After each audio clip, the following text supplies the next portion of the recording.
Hello, ladies and gentlemen. Hello. We are here with Miss Ellen. Chillax, lady. Hi. Soon enough. And she wants the interview of what we did tonight. What did we do tonight, Ellie? We went to Crapple Barrel. And what did we do at Crapple Barrel? Eat. What did you eat? Fish and mac and cheese.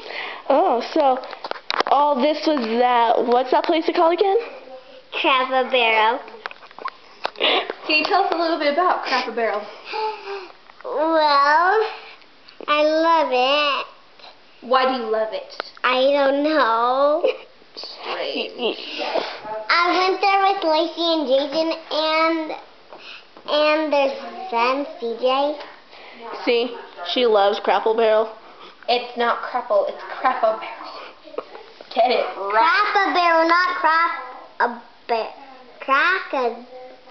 Are you sure isn't Crackle? Ellie, are you sure isn't Are you sure isn't Crackle Barrel? No, it's Cracker Barrel. Yeah, Cracker Barrel. But isn't it? You said it was Crapple Barrel. Is it Crackle Barrel or Crapple Barrel? Cracker Barrel. Yay! You ruined it, Morgan. Is it Cracker Barrel? It's Crapple Barrel, huh? Yeah. Well, that is all we have. She ruined it. I did not. Anyway, that was Miss. You destroyer! See ya. Bye. Mrs. Destroyer, come with me.